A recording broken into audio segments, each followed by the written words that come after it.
And good morning, everyone. Welcome to this meeting of the Democratic Services Committee of October the 1st, and a warm welcome to those who may be watching from home as members of the public and press. Apologies if you have been waiting for us. We've been encountering one or two technical issues getting the meeting started, but we're ready to go. So first item on the agenda is apologies for absence. Steve, do you have any? Thank you, Chair. Apologies from Councillors Claire Hall and Garth E. Jones. And I'm just trying to get Councillor Ian Harrison into the meeting. Okay. Thank you. I'm sure he'll be with us soon. Second item on the agenda is are the minutes of the previous meetings. They're on pages 3 to 8. I assume that we've all had a good look at those. Are there any matters that anyone wishes to raise? Otherwise, we'll accept those as a true record. Any declarations of interest this morning? None. So we move straight on to the main item on the agenda, which were the amendments to the Constitution, and we'll hand over to Clive to take us through these. Thank you, Chair. Thank you, members. Good morning. Thank you for coming this morning to consider what will be a series of DSCs dealing with amendments to the Constitution in the coming months. Chair, we've already dealt with sections 4 and 11 of the Constitution, if you remember, on the last occasion. So we've started back at the beginning with sections 1 to 3. And we've also added section 7 as well, Chair, as well. So okay. If you look at the report which has been circulated and is in the supplementary pack, I've set out in the report what I consider to be minor amendments, which I've made myself because they are minor amendments, and that's allowed by rules 2.4, 2.7, and 2.8 of the Constitution.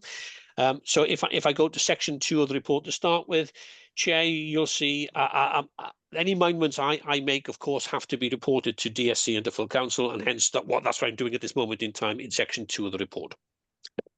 Okay. Chair, so you go to section 1, section 2 of the report, which deals with minor amendments to section 1. You'll see the first one is at rule 1.5. Chair, this is on page 9 of the supplementary bundle. You'll see we've seen an incorrect reference to the Constitution. We've previously referred to sections 18 and 20. The true reference is 18 and 21, and I've amended that accordingly. Chair, you then go on to rule 1.7 of the Constitution. Again, you'll see that on page 9 of the supplementary bundle. You will see that we've removed reference to 72 councillors because we moved down to 68, and I've made that change on that page. If anybody wants to come in, please raise your hand. Carry on with Clive. Chair, I move on to section rule 1.9 of the Constitution, and there's reference there to the term to the leader of council being appointed for a 4-year term. It actually is a 5-year term, and indeed, if you go back to rule 1.7, you will see that we had changed it to 5 years in 1.7, but we hadn't changed it in 1.9. So apologies, I've changed that, Chair. Okay, thank you. Chair, could I just very quickly come in on this point? Ian, yes, go ahead. Yeah, I think it's probably a typo, but on the section 1 introduction that I've got relating to that point, 1.9, it says that the council appoints the leader of the council for a term of 54 years. Chair, it's not 54 years. The 4 has been crossed out. You just can't see the crossing out because it corresponds. Okay. It corresponds with the bottom of the 4. So yeah. It doesn't say that. It has been, the 4 has been crossed out. Thank you. Right. Okay. That's fine. Okay. Councillor Danny, you did have your hand raised, but you've taken it down. Yeah, thanks. It was the same point as Councillor Ian, but I have noticed further on in the document there's another similar thing of 53 days in on page 21. I assume that's the same. Thanks for clarifying that. It's where the strikeout has corresponded with the letter, Yeah. the printing. Okay, thanks. Thank you both for that. Okay, Clive, carry on, yeah. Then move on to minor amendments to section 2 of the Constitution, Chair. The first is on page 12 of the supplementary bundle, and you'll see from that that Rule 222 has been amended.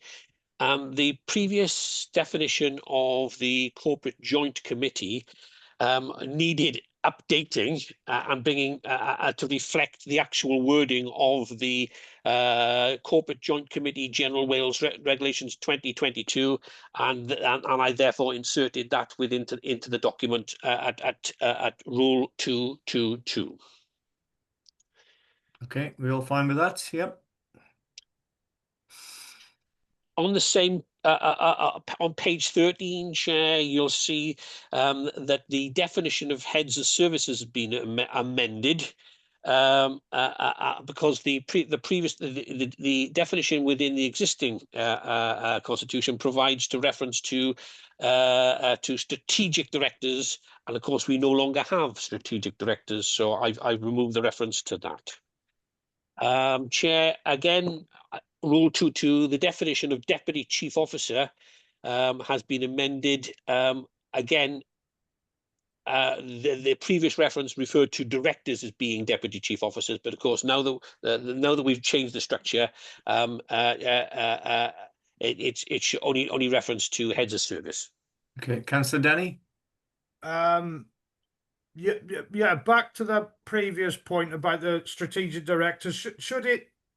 Should it be worded that it is heads of service rather than strategic directors? Or it just seems a bit like we've taken something out but haven't included anything, if you know what I mean. I've just removed reference to strategic directors, Councillor Danny, because we no longer have strategic directors within the authority. So who deals with that then now if there's no strategic directors? What position? Sorry, we used to have two different categories of directors. We used to have strategic directors and ordinary directors. The chief executive has removed the category of strategic directors, and their role is now encompassed within ordinary directors' roles. Right. Okay. It's things before my time. Yeah, it's just that we haven't quite caught up with the changes which has been made by the chief executive, and this is our opportunity to do so. But there used to be two different types of directors, strategic and ordinary directors.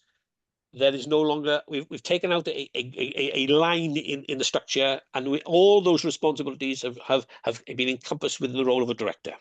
Okay, thank you. Cheers. Councillor David? Just wondering, Clive, what order these things should be done without being too pedantic about it. How the chief executive changes the structure. At what point should the Constitution be changed to reflect it? Does it matter? Well, if so, then we're going through a long process now, which is unnecessary.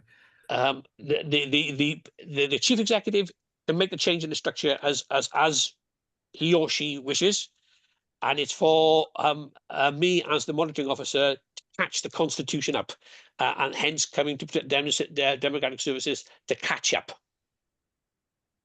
Okay. You happy with that, David? Yeah, fine. Okay.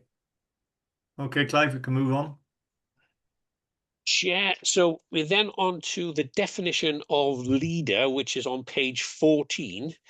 Chair, you'll see there that there was an incorrect reference to Rule 440. In our last meeting, we amended section 4 of the Constitution, and we moved the section about appointment from 440 to 443. We moved it later on, and so subject, of course, to council approving the amendments in due course. This is just a subsequent amendment to reflect what DSC has already approved. Okay, Councillor Peat?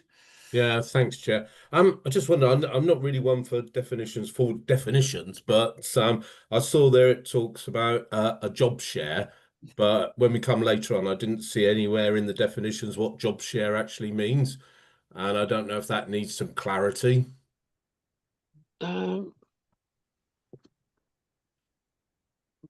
Because I Thank don't you, know if Councillor it, Peach. yeah, I guess, Clive, I don't know if it means we sit side by side, do it at the same time. Do you do 3 months? I'll do 3 months. Well, you know.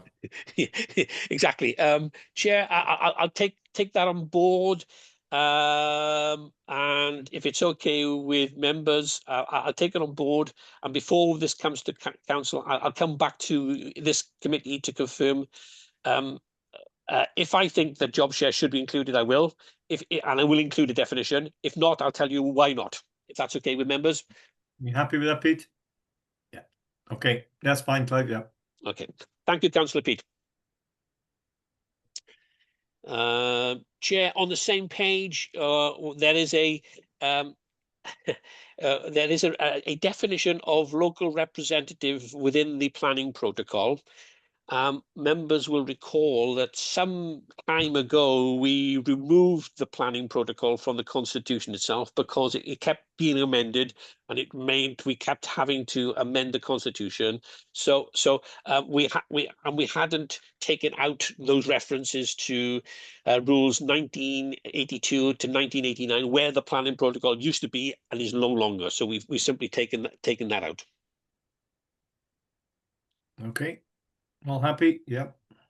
Chair, on the same page, again, you'll see there's a definition of management team, and I've amended to simply the senior management body for officers, taking out the reference to the section, because again, it keeps getting amended. So we just needed to tidy things up.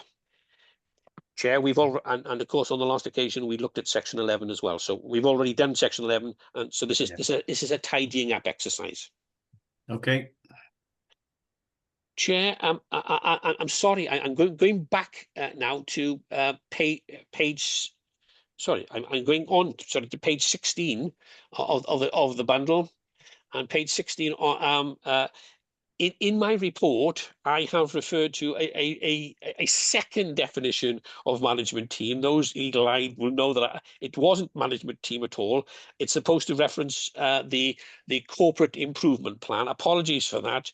I hadn't spotted it in my review of the report. So this is rule 222, definition of corporate improvement plan, and Chair. And members, the name of our corporate improvement plan changes from time to time. It used to be Vision 2025. Of course, it's now called the Corporate Strategic and Equality Plan. It's still the corporate improvement plan, and I'm just saying it's the corporate improvement, whatever it's called from time to time. It's just to avoid having to change the constitution every time. There's every 5 years, the name of the corporate improvement plan will change. Okay. We all happy with that? Yeah. Okay.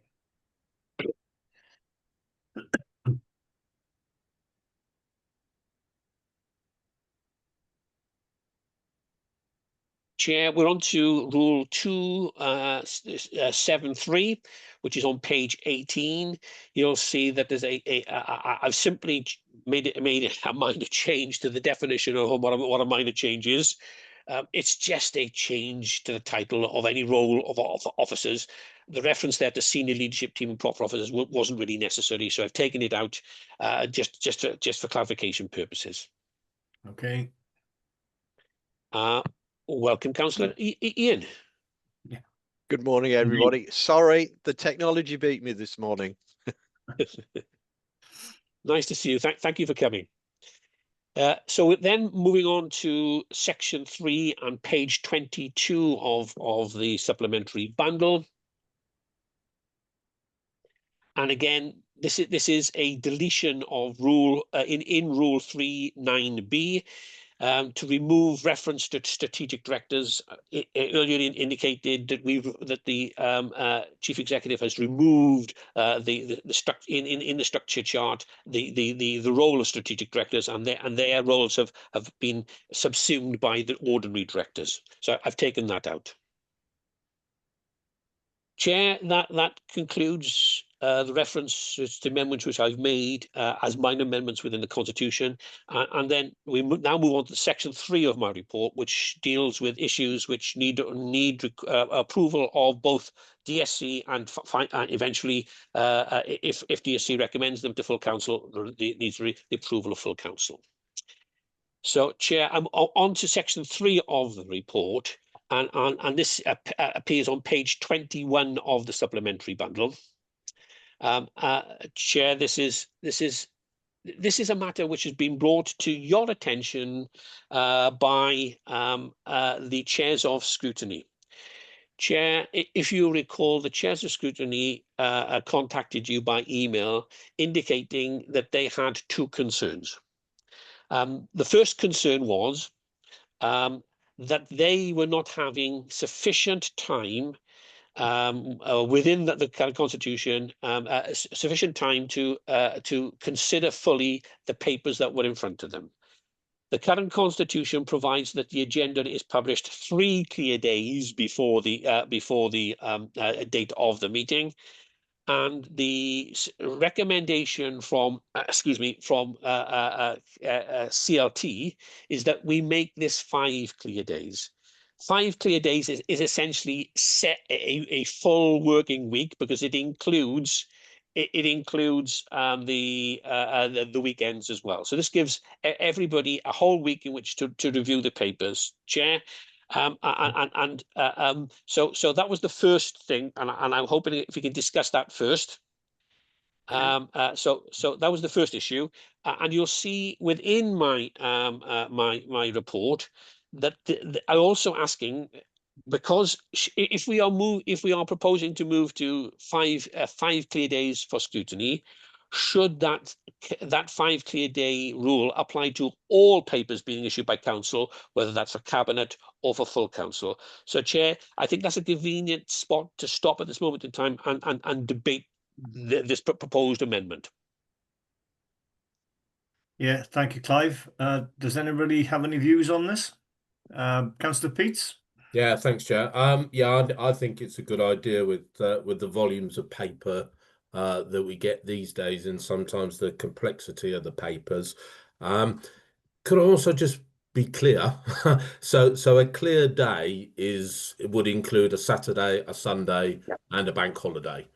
Correct. Yeah. So a clear day is not including the day of publication, not including the day of the meeting itself, so all the days in between, and a clear day in those circumstances doesn't include the weekend. So essentially, if we go for 5 clear days, it's 5 working days with in between.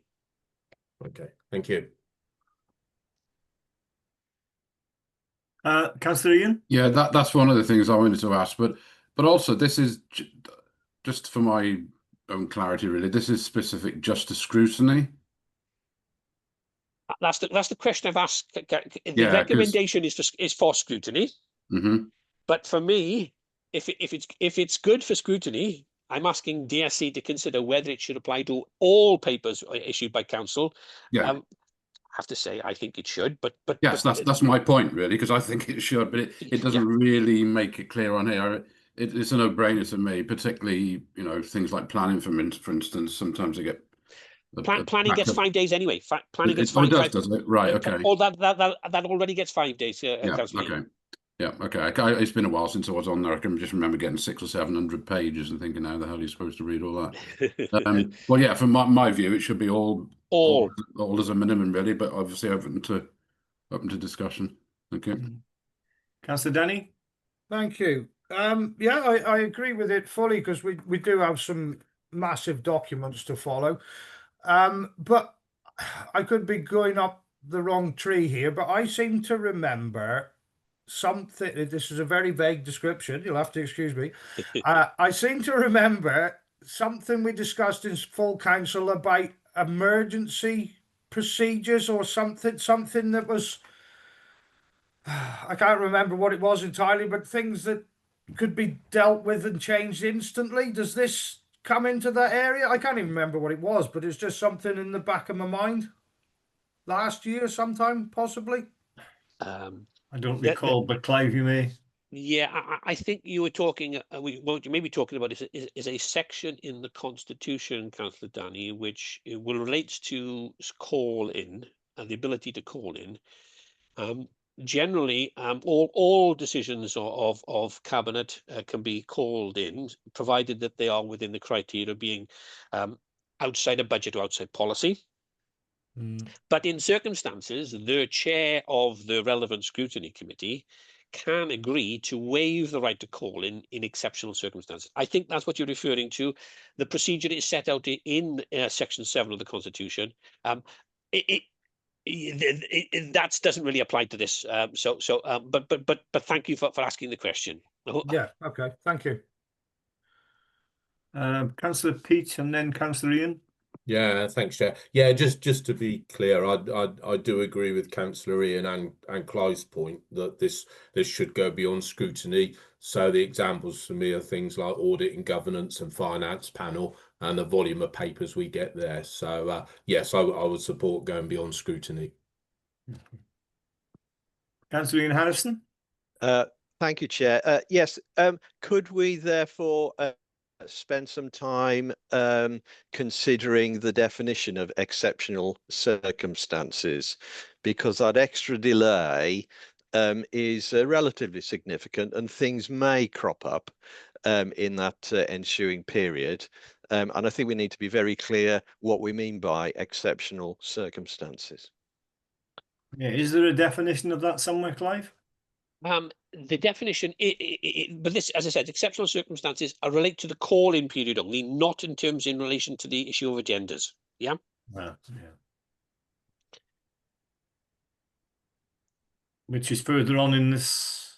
Council, the definition, there is a definition within of when those exceptional circumstances apply, and it's in section 7 of the Constitution, and it's fully set out there. Okay. You happy with that, Ian? And of course, the exceptional circumstances in respect of a calling period cannot and does not apply unless the chair of the relevant scrutiny is satisfied, he or she is satisfied that it is exceptional. So this puts the onus and the assurance around it's being exceptional. That has to be approved by the chairs of the scrutiny committee. I think that's the saving grace around that issue. It really must be exceptional for the chair of the scrutiny committee to agree not to be able to call it in. Okay, that's fine. Okay. I do have a letter that's been sent by Councillor Gareth E. Jones, who's on other council business this morning, which he's asked to be considered. He also was concerned about the length of time being 7 days, the 5 days plus the weekends. But he says, so using today, the 1st of October, as an example, papers published today would be for the meeting held on or after the 9th of October, which I feel is a little too long. If the date of the meeting was included as one of the 5 clear days, it would still give members a full week to consider the papers.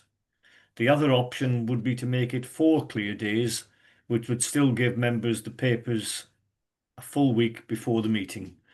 Now, obviously, Councillor Jones isn't here to propose that, but I do put that on the table for you to discuss. Chair, the recommendation is essentially that there should be a full working week, whatever you call it, so everybody has the full working days, 5 working days plus the weekend to do it. And I think that's what the recommendation from you is. That's the recommendation to you, and I'm hoping that you will agree with that. And that looks, that's really what Councillor Gareth Yes. is suggesting as well, isn't it? So Yes. I think we're okay with that. Everybody okay with that? Oh, Danny? Yeah, thank you. Just to clarify, I've just looked up what I was talking about. I should have done that first, probably. It was what I was referring to was about urgent motions and the cost analysis requirements that we discussed in April 2024. It says. Well, Chair, that will have been a provision within section 4 of the Constitution, which we dealt with on the last meeting of scrutiny. Councillor Danny, it doesn't really apply to this.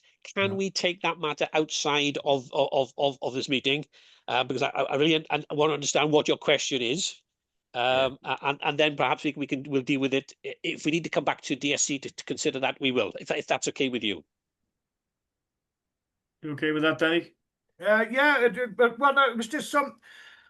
If it doesn't concern this at all, it was just, like I say, something that was in my mind. Nope. And you know, does that alter the times of things? I was aware that we was altering the timings of things. So, Councillor Danny, it doesn't apply to this at all. Yeah. But you have a concern, and if you have a concern, I want to discuss that concern with you, so I can understand it and either deal with it by bringing the matter back to DSC, or alternatively allay your concern. okay, thank you, Clive. Okay, Clive, we're free to move on, I think. So, Chair, I'm getting this. We all agree that the extension of the time for the agenda,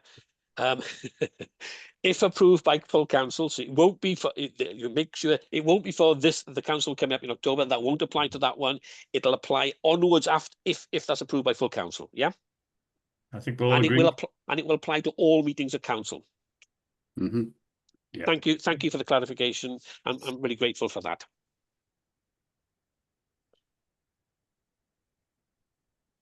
Chair, we then on to Rule 3.7 of the Constitution, which is on page 21, and you'll see that Rule 3.7 has been amended.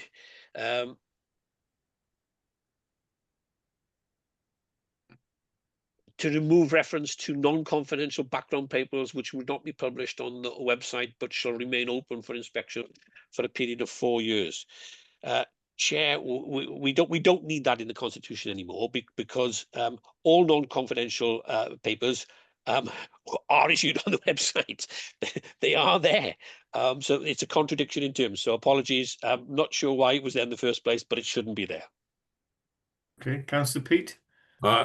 Yeah, thanks, Chair. Yeah, no, I think Clive's just explained. Yeah, the reason wasn't resonating with the amendment. Happy with the amendment, but the reason didn't accord with it. But yeah, thank you. I'm not sure why it was there in the first place, Councillor Peat. And we've only just picked it up. So you can only amend things when you see errors. Yeah, no, that's fine. Thank you. Okay.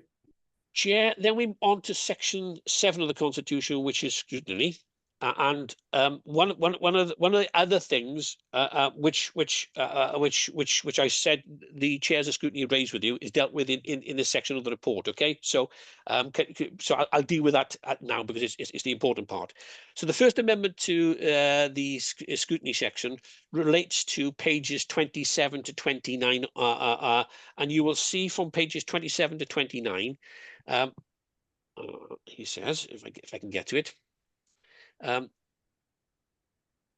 that the terms of reference which are set out in section 7.4 of Rule 7.4 of the Constitution have previously referred to objectives of course of Vision 2025. We've moved away from reference to Vision 25 to the Corporate and Strategic Equality Plan. Chair, the objectives within that plan itself are movable objects, if you see what I mean. And the present Constitution actually tries to encompass the relevant parts of the objectives for that particular scrutiny committee. As it's a moving feast, the objectives can move and will move, particularly as we have new administrations. Chair, that it seemed to me that a better way of doing it would be to make reference to the objectives in the plan itself, rather than to separate them out for each committee. I'm just saying that the relevant objectives for that scrutiny committee. So that's the amendments which I'm suggesting that you consider today in terms of section Rule 7.4. It's simply removing the splitting out of the objectives for the relevant scrutiny and saying it is the relevant objectives. It seems to make good sense to me. I don't know what other members think. Otherwise, we have this problem where the constitution continually needs updating, and sometimes we yeah. don't do it as quickly as we should. So that's what my suggestion is. No, I think that covers the point that was mentioned by Councillor David earlier, really, Yeah. about Chair, urgent changes. Chair, I can't see any objection to that. And here's where I have to make an apology to because my report, which you've been sent, is not the final version. There are those who are eagle-eyed, and I'm sure there will be of it, will have noticed that there are other amendments to rules to section 7, which are not identified in this report, and I'm now going to go through them with your permission, Chair. Okay. So, Chair, if members goes to page 30 of the supplementary agenda, you will see that in rules 771, 772, and 777, I have inserted reference to pre-scrutiny. Simply because we're doing a lot of pre-scrutiny at this moment in time. The Constitution doesn't refer to it, and I've amended those rules, suggesting that we amend those rules to include reference to pre-scrutiny. I hope that seems sensible. Can I just ask, in what way do you mean pre-scrutinise? Obviously, scrutinise is through the scrutiny process. Pre-scrutiny of reports, Councillor Ian. So we many of the reports which go through cabinet, not all, but many of the reports go through cabinet, have pre-scrutiny before the actual cabinet decision is made. So they're pre-scrutinised by the scrutiny committees. Right. Okay. That's what I meant. So they're pre-scrutinised and then scrutinised properly again afterwards. No. They scrutinise before cabinet makes the decision. The scrutiny committee can either make recommendations or comments, those recommendations or comments, and I'm going to come on to those in a second, will then be considered by cabinet before or at the time when they make the decision. Yeah, okay. The only thing is, let's say, for instance, it goes through pre-scrutiny and then a decision is made at cabinet, but something slightly changes. Does that automatically send it back to be re-scrutinised then? No. In those circumstances, if there are changes which are made, the issue then is subject to a possible call-in, subject to the normal rules on call-in. Yeah. Okay. Yeah, it's a bit of a grey area then, really, for me. I don't know about anybody else, but I'm just thinking if it goes through, if something goes through scrutiny, and they say, yeah, that's fine, and then it goes to cabinet and they change something, are we going to be perfectly au fait with making sure that we get the opportunity then to really check on that before it goes any further? That's the call-in process. The call-in process allows any decision of cabinet to be called in, subject, of course, to complying with the rules about being outside of policy and budget. Yeah. Okay. So there's always the opportunity for any changes to be called in. And that's it. In terms of changes, of course, and I'm going to come on and deal with recommendations from scrutiny in a second, Councillor Ian. You'll be aware that scrutiny committee prepares a report with observations on, and on occasions and quite frequently they make recommendations for cabinet to consider at the time of making their decision. And one of the things which I'll probably deal with it now, Chair, if it's okay with you. Yes, one of the recommendations, which were observations which were made to you, Chair, by the chairs of scrutiny, it was that under the current system, their recommendations may not have had a formal written response before cabinet made their decision, because of the timescales involved. There are occasionally very little time between the meeting of scrutiny and the subsequent cabinet decision. You will see when we go on to page 37 of Rule 726.2 that the suggestion is that from the chairs of scrutiny is that cabinet should have available to them a written response to the scrutiny recommendations before they make their decision. That's what the suggestion was from the chairs of scrutiny. That suggestion is now for your consideration as 726.2, and that's on page 37. So have I answered your question, Councillor Ian? I hope I have. Yes, mostly. I think the only thing that's I'm a bit not sure of is, let's say, let's sort of read it back. We have something that goes to scrutiny, pre-scrutiny, but obviously before cabinet. They look at it and say, yes, that's fine. It goes to cabinet. They change something. How does that change get raised with the public but not with the public, sorry, with the people who need to then ask or consider whether it should be called in? Obviously, the scrutiny papers, the cabinet papers get posted, but I'm just a bit worried that something could be changed and then forgotten about or not noticed, or you know what I mean? Well, there's two things I think about that, Councillor Ian. Changes can be either caused by two things, couldn't it? It could be a scrutiny recommendation which says you need to change this X, Y, and Z. In which case, it's either accepted or not. Or on occasions, and very, very rarely, I would hope, cabinet can, on the morning of the cabinet, decide that their recommendations need to be changed a little. And that's what I think what you were referring to. It is, yeah. That happens so infrequently, and of course, if it is, it again, as I said, the reports, the decisions of cabinet are published. The chairs of scrutiny, I'm sure, are looking at them, and so are scrutiny members. It's for members to call in those matters. Doesn't have to be a change, does it? Because it can be the actual decision itself. But it's for scrutiny members to do their job of calling in matters should they wish to do so.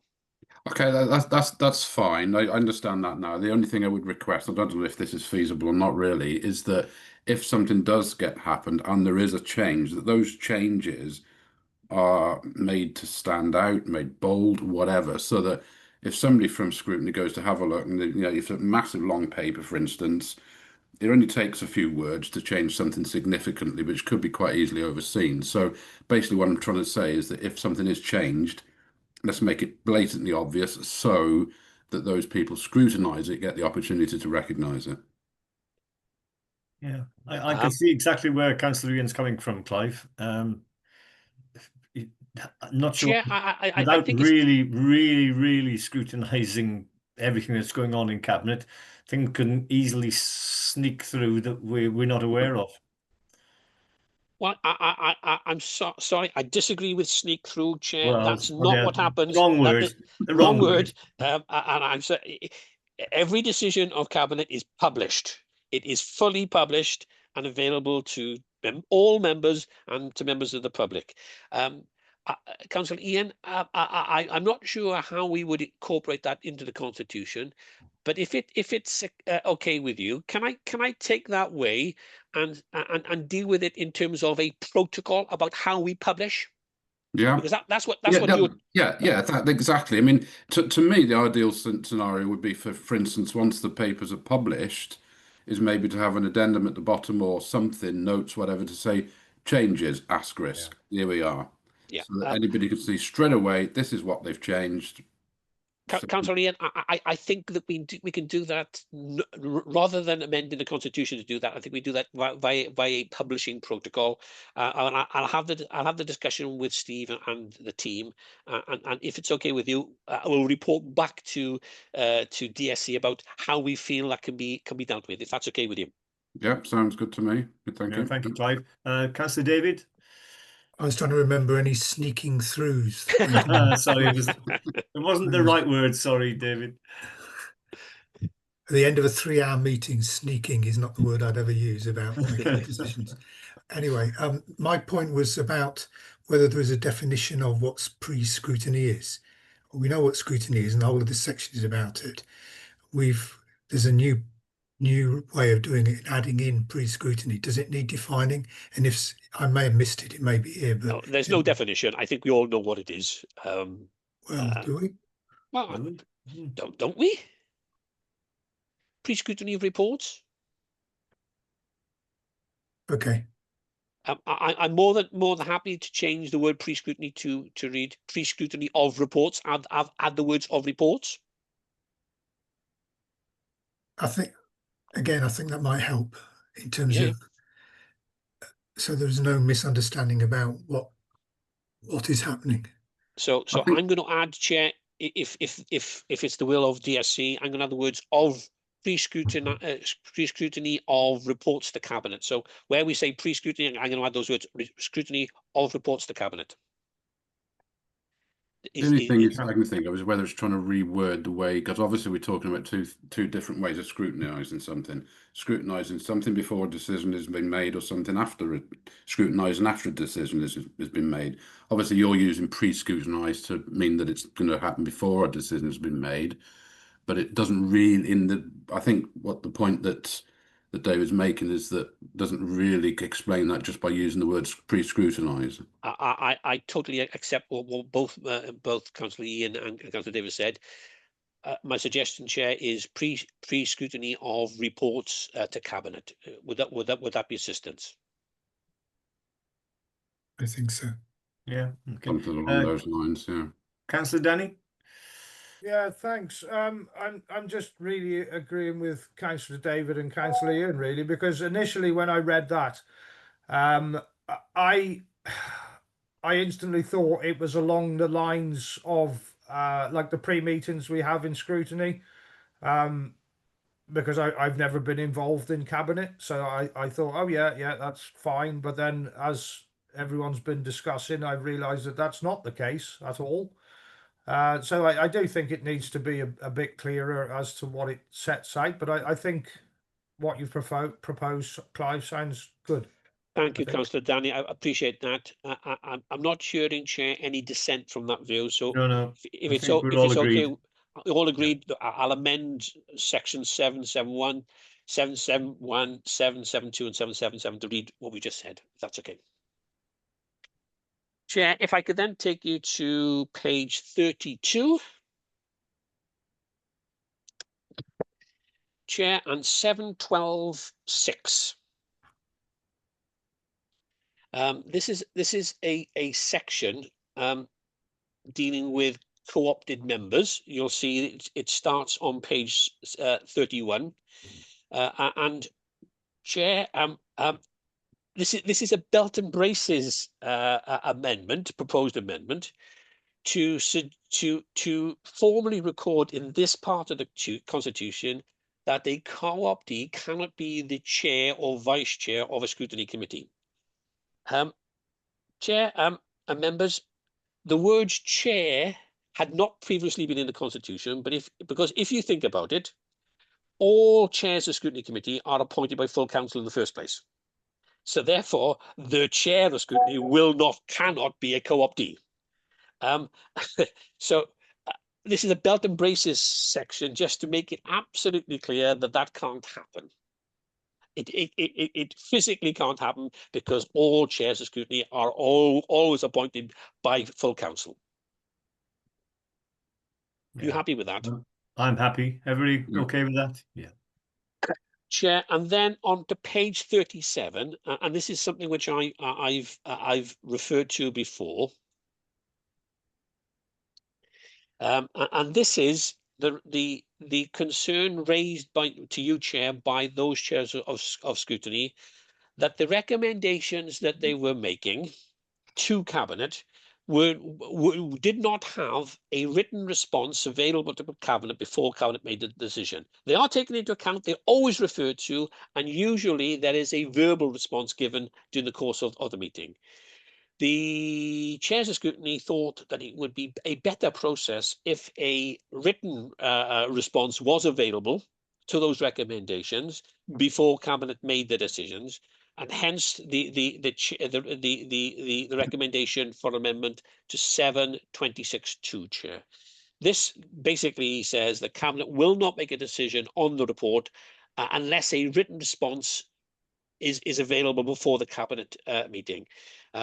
So Chair, the rule is that a response will go back to committee, to this relevant scrutiny committee within 2 months, and that will still happen.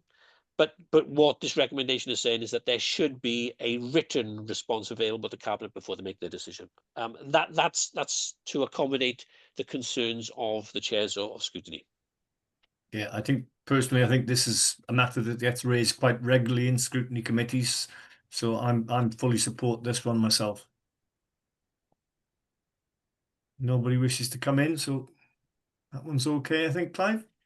Chair, and that's it. Thank you ever so much for your time this morning. As I said, this is the second in a series of considerations of the Constitution, which will be coming to DSC from now until the end of the year. Chair, I think that some additional DSC dates have been put in the diary to accommodate this process.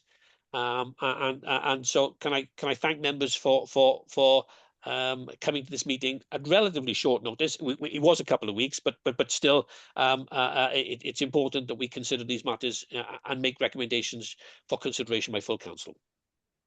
Yeah, and on behalf of the committee, Clive, thank you to you and Debbie and the team again for trawling through this. It's an onerous task, but Chair, it certainly needs to be done. Chair, there was another matter which Councillor Gareth E. Jones had raised in the email to you, relating to somewhere within one of the sections which we've considered today with regard to gender. Councillor Gareth did indicate that the particular paragraph said he or she, and Councillor Gareth wondered whether it would be more appropriate to be he, she, or they. I think that's probably right.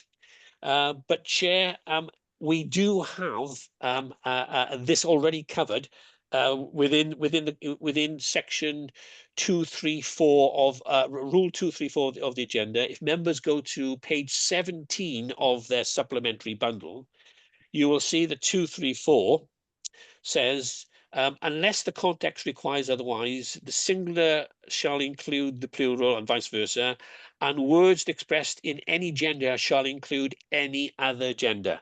So we have a coverall, Chair.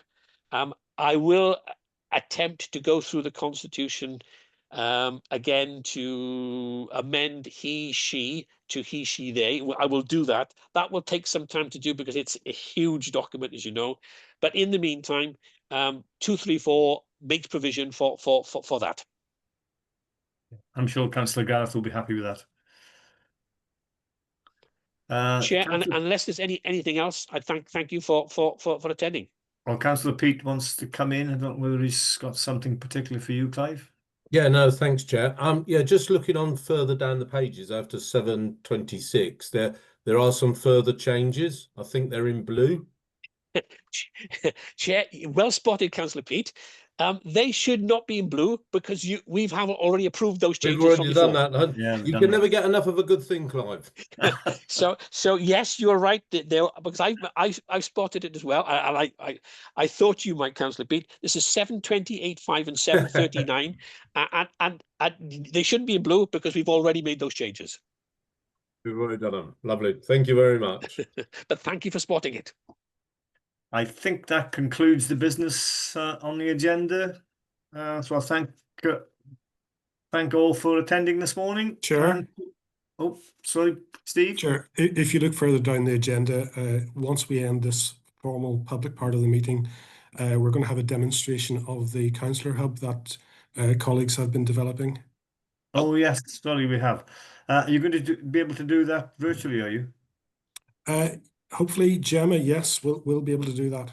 Okay, so if we end the formal part, if we all stay online, we'll go over to that section. Thanks to all for attending.